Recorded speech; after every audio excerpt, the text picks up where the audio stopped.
No dia de ontem fez um vídeo a falar sobre o início de um processo colocado por José Sócrates em relação à ideia que ele tem e que vai levar até ao fim, até às últimas consequências na justiça, de que tem sido uma vítima da justiça portuguesa, nomeadamente uma vítima política, porque ele está a ser perseguido, segundo o próprio, sem qualquer tipo de fundamento ou razão prática que não seja política. E aparentemente o Ministério Público admite que José Sócrates foi alvo do assassinato de caráter e, portanto, de certa forma, dá razão a José Sócrates. Vamos ver a notícia e fazer uns comentários. Ora, como eu dizia, o Ministério Público admite que José Sócrates foi alvo de assassinato de caráter, mas que Estado não foi o responsável.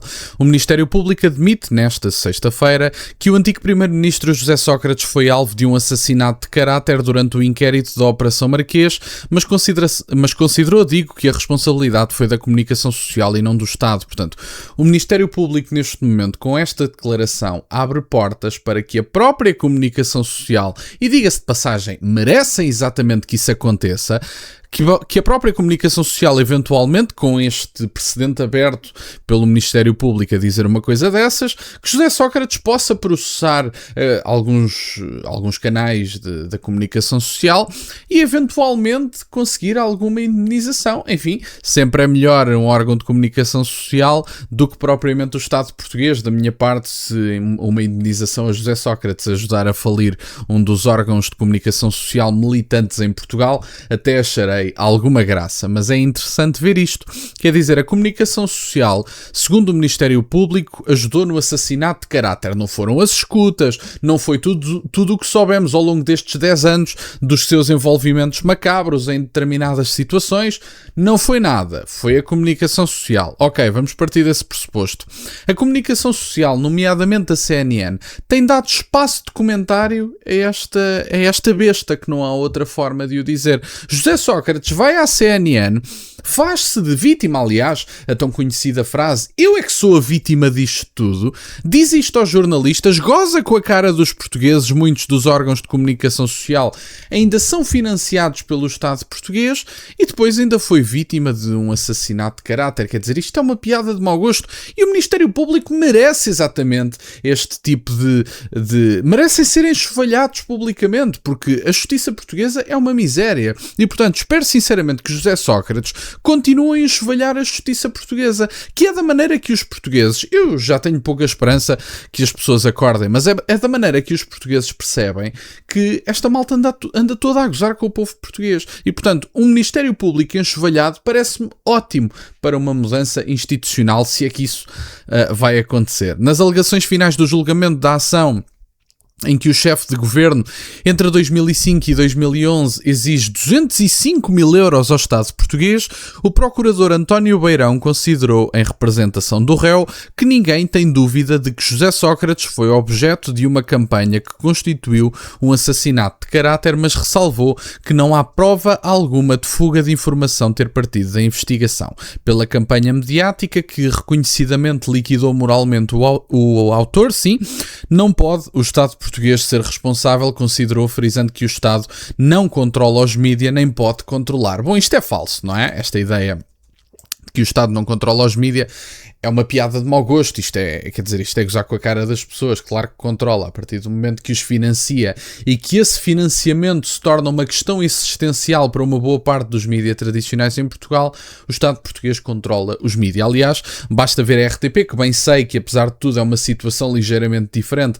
porque estamos a falar da televisão pública em Portugal, mas a RTP recentemente, eu fiz um vídeo sobre isso, tinha uma reportagem em que entrevistava pessoas em mercados, portanto pessoas comuns que andavam às compras, e entrevistou uma senhora em que ela dizia basicamente: isto são os políticos a meter o seu ao bolso e nós aqui, Zé Povinho, lixamo-nos que andamos a pagar mais pelo custo de vida. Essa parte foi retirada, segundo a direção da RTP, porque amplificava uma narrativa populista em relação aos políticos portugueses, e a pergunta que se faz é porque é que a RTP retiraria essa parte da sua reportagem, inclusive sem consultar a jornalista autora da reportagem, que não deixa de ter alguma graça se não fosse por ordem política. Bem sei, é como eu vos digo, estamos a falar da televisão do Estado, mas porquê que os mídias tradicionais que dependem de forma absolutamente existencial de financiamento público não iriam obedecer ao Estado português, ou não iriam pelo menos ser mais simpáticos no escrutínio, que é literalmente o seu papel num regime como o nosso. Mas enfim, não deixa de ter alguma graça. Minutos antes, o mandatário do antigo primeiro-ministro, Filipe Batista, tinha insistido que as fugas de informação para a comunicação social só podem ter partido do Ministério Público ou de outras pessoas ligadas à investigação, uma vez que na altura o processo ainda não estava acessível aos arguidos. Se aparece o ovo, é a galinha que o pôs, e é o Estado que tem um dever especial de salvaguardar essa questão. Portanto, basicamente, é aqui a alegação de que alguns mídias tradicionais tiveram acesso à informação porque terá saído do Ministério Público de alguma forma. Falando numa subversão do princípio da presunção de inocência, o advogado reiterou ainda que o Ministério Público ultrapassou os prazos estabelecidos para a conclusão do inquérito aberto em julho de 2013 e encerrado em outubro de 2017 com a dedução da acusação.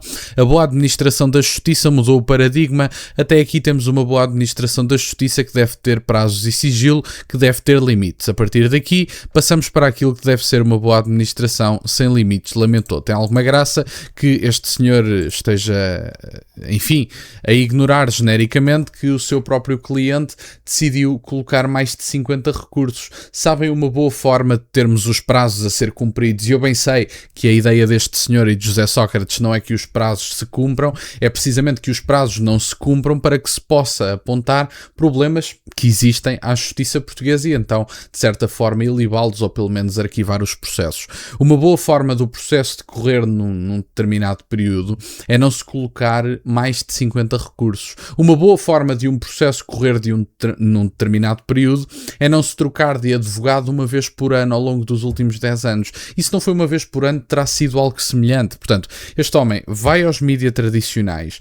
Temos escutas por todo o lado que indicam e que são bastante, enfim, autoexplicativas do ponto de vista daquilo que é o ex-primeiro-ministro. Nem vou falar da sua atuação governativa, porque nem é isso que está a ser levado em consideração do ponto de vista judicial, e honestamente há atividades governativas tão penosas para uma pátria que honestamente acho que este homem deveria estar a ser julgado também por causa disso.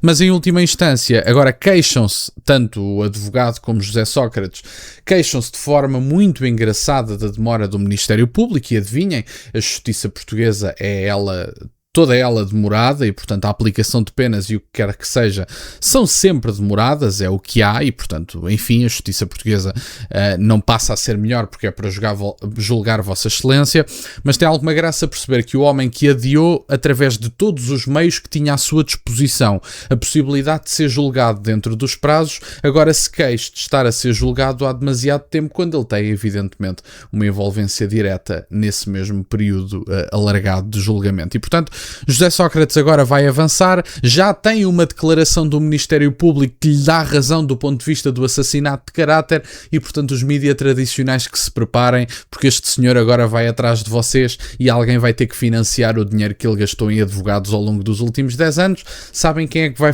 financiar a continuidade deste processo do ponto de vista de recursos e pessoas envolvidas, sejam recursos humanos, sejam outro tipo de recursos envolvidas no julgamento de José Sócrates? Somos nós, porque andamos a financiar a justiça, e José Sócrates agora se calhar vai ter o processo a zero ou ainda faz algum lucro com isso, porque vai atrás dos mídias tradicionais, seguramente com base numa declaração do Ministério Público. E portanto era isto no fundo que eu tinha para partilhar. Fico-vos muito grato que estejam desse lado. Deixem só o gosto neste vídeo e que subscrevam o canal. Tem as minhas redes sociais, o MBA aí na descrição, por acaso de quererem fazer alguma doação, e nunca se esqueçam, meus caros, questionem tudo. Até à próxima.